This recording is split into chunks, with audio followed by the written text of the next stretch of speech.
तो हेलो सबको, आप लोग का स्वागत है मेरे चैनल के ऊपर trade with Kashif. I hope कि आप लोग अच्छे होंगे। तो आज हम लोग का टॉपिक है स्टॉप लॉस के बारे में। हालांकि पहले हम लोग ख़त्म करते हैं आईपीएफ के बारे में। क्या होता है आईपीएफ? है आपका, इसका फुल फॉर्म है इंस्टीट्यूशन इंस्टीट्यूशन नहीं है, sorry my mistake. Investor education and protection fund. Okay, तो इसका फुल फॉर्म समझिए कि एक तरह फंड है। ये फंड ऑर्गेनाइजेशन है इंडियन स्टॉक मार्केट का। ठीक है, अब बात आता है कि भैया इसका मतलब ये है कि मतलब बताते हैं आपको शॉर्ट फॉर्म में जो लिखा हुआ है, a loss arising due to such transaction will born by the short seller. यानी कि गिरते हुए मार्केट में अगर कोई लड़का, कोई इन्वेस्टर अच्छा पैसा कमा लिया, ठीक है ना, हालांकि भाई सब होता है, ऐसा बात नहीं है। कोई इन्वेस्टर, रिटेल इन्वेस्टर का बात कर रहे हैं भाई, बड़े बड़े लोग का बात नहीं कर रहे हैं, हम लोग जैसे लोग का। और कोई अच्छा पैसा कमा लिया, ठीक है ना, तो उसका सारा पैसा इस जगह में चल जाता है। अब पूछेंगे क्यों? क्योंकि गवर्नमेंट ने बोला है, इसीलिए। अब बोले भाई ये तो चीटिंग हुई ना बाबू, गवर्नमेंट के सामने सही गलत का फैसला मत करना, वरना बाबू तुमको नहीं छोड़ेगा। Government is supreme. Okay, government का लॉ जो बनाया होगा सोच समझ के बनाया होगा ना, इसीलिए। तो अब जो भी आप ट्रांजेक्शन करोगे, ठीक है ना, अच्छा पैसा कमाया, ट्रांजेक्शन कर रहे हो, तो सीधा आपके पास ये जो पैसा है ना आपके इसमें चल जाएगा। मैं नहीं बोल रहा हूँ कि जब मार्केट उठे तो तभी आपको पैसा बनाना है, लेकिन जब मार्केट क्रैश करता है ना कोई, उस समय जो पैसा बनाता है ना, तब मार्केट आईपीएफ में चल जाती है। हालांकि सभी है। आप बताओ स्टॉप लॉस के बारे में। ओके, स्टॉप लॉस क्या होता है? स्टॉप लॉस जो है दो तरह के होता है मार्केट में। ऑफकोर्स स्टॉप लॉस तो आपको बारे में बता ही दिया था कि जो आपका प्राइस को बचाए, ओके ना, सेव कर सके, यानी कि सेफ्टी इसको बोलते हैं हम लोग। ये दो तरह के होता है, stop loss marker, stop loss limit. Stop loss limit समझ ही गए होंगे, अपना लिमिट सेट करना है कि हमको ये जो मार्केट खुला है तो हमको इतना में हमको प्रॉफिट है। माय मिस्टेक, 2 मिनट रुकिए। कम ऑन यार, नहीं आ रहा है क्या? शे,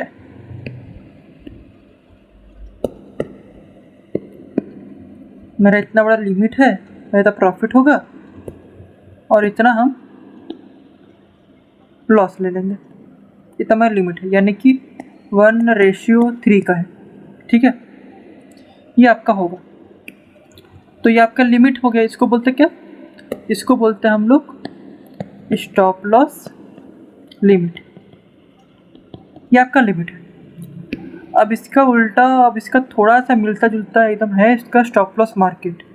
ओके, अब मार्केट का भी स्टॉप लॉस लगता है, यानी कि अगर मार्केट खुला 9:15 में, ओके ना, तो मार्केट का भी एक तरह से स्टॉपेज रहता है कि मार्केट यहाँ खुला तो इसके ऊपर नहीं जाना है, यही रहना है। ओके ना, अगर मार्केट खुला तो इसके ऊपर नहीं जाना है, और अगर नीचे गिरा तो इससे नीचे नहीं गिरना है। फिर बस मार्केट का ये जो होता है ना, आपके स्टॉप लॉस रहते हैं। अब हालांकि अब ये जो है ना, हम पहले बोलते रहे मैक्सिमम टाइम होता है, मैक्सिमम, जब तक कोई बड़ा प्लेयर इंटर ना मारे।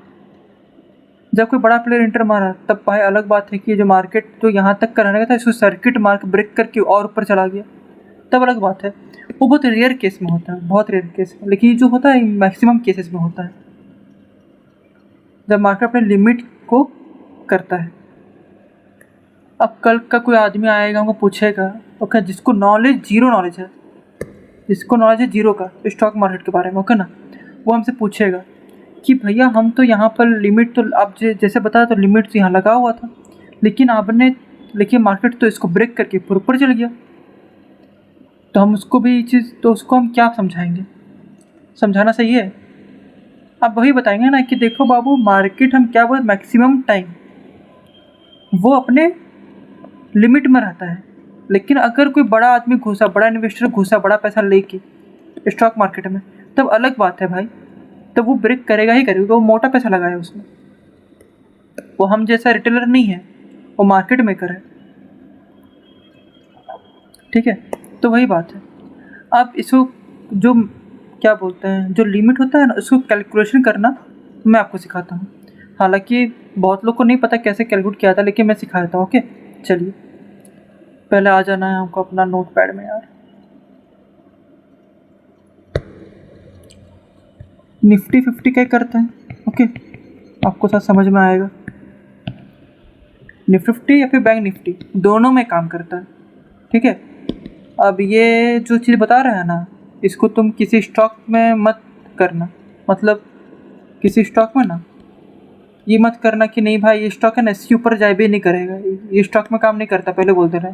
ये बैंक निफ्टी और निफ्टी 50 में काम करेगा, हम पहले बताते रहे, वरना समझ आया भाई। यहाँ पर एक से तिगड़म आदमी लोग हैं, बना दिया वो स्टॉक का लिमिट लगाते रहे इन लोग। चलिए निफ्टी 50 का बात करते हैं, इसको हटाते बैंक निफ्टी को। तो पहले ना आपको इसमें दो चीज़ करना पड़ेगा, इंडिया का विक्स निकालना पड़ेगा, ओके। दूसरा निफ्टी 50 का क्लोजिंग प्राइस, ठीक है। तो इंडिया विक्स का निकाल लेते हैं ट्रेडिंग व्यू के ऊपर।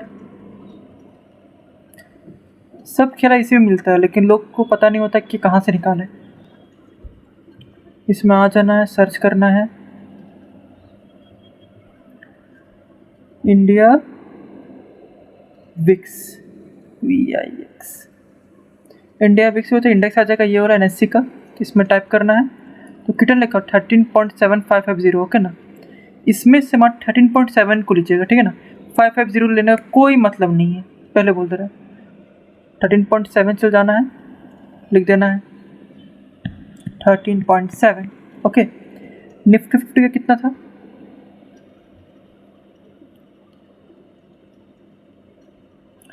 22904। चलिए 22904.45 वही लिखा हुआ था ना, हाँ वही था। अब आते हैं कैलकुलेशन में। देखो जो मैंने जितना भी चीज़ सीखी है ना बाबू, वो मैंने अपने से सीखी है, किसी ने मुझे बताया नहीं था, इसीलिए। तो इंडिया विक्स का तो मिल गया है। अब पहले आते हैं 365 डेज का ना, पहले आप अंडर रूट निकाल लो कितना होगा। नहीं पता कोई दिक्कत नहीं, कैलकुलेटर है ना भाई, कब काम आएगा। ये सब चीज़ का यूज़ करना सीखो का ना। 365 लिख दिए, ओह सॉरी, अंडर रूट तो करना ही पड़ेगा। 365 कितना 19.10 ये सब कुछ आ रहा है, इसमें से मात्र 19.1 को ही लेना, क्योंकि ज़्यादा लोगे तो कॉम्प्लिकेटेड हो जाएगा फिर कैलकुलेशन। सिंपल वे में चलना है, ओके। मार्केट जितना सिंपल रखोगे उतना तुम्हारे लिए फ़ायदा होगा, ओके। इसका निकल के वैल्यू हम लोग के पास ये वैल्यू है, ये वैल्यू है, ओके। अब आता है कैलकुलेशन के ऊपर सही तरीके से। तो VIX by under root 365 equal to, VIX का वैल्यू कितना है 13.7 बाय 19.1 कितना होगा, कैलकुलेशन कर लेते हैं। 13.7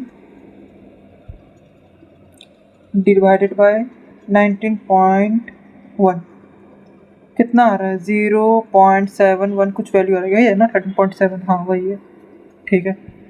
तो 0.71722 ये सब आ रहा है ना, उसमें से मात्र आपको दो को लेना,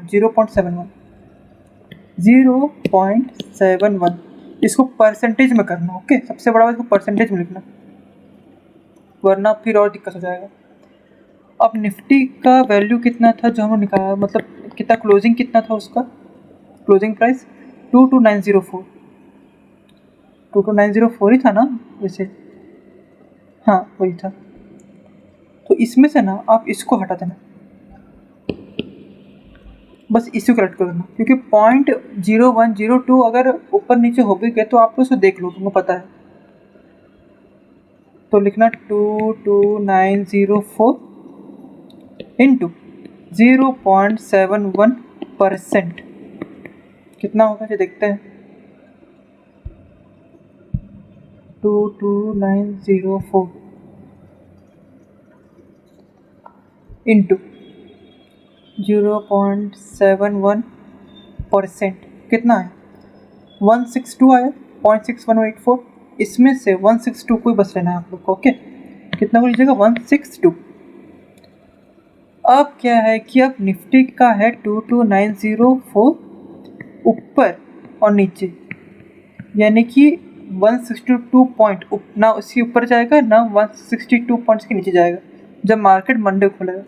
ठीक है, तो 22904 लिखिएगा प्लस 162, 22904 माइनस 162, वैल्यू आपके सामने आ जाएगी, वो भी निकाल देता है, कोई दिक्कत नहीं ना।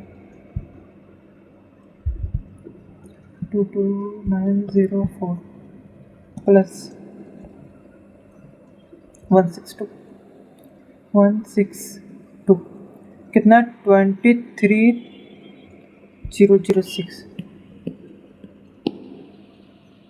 006 था, 066, मतलब कि मार्केट इससे ऊपर नहीं जाएगी।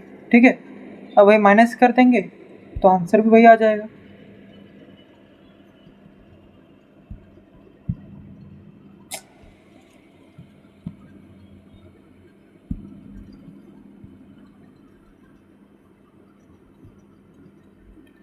टू 742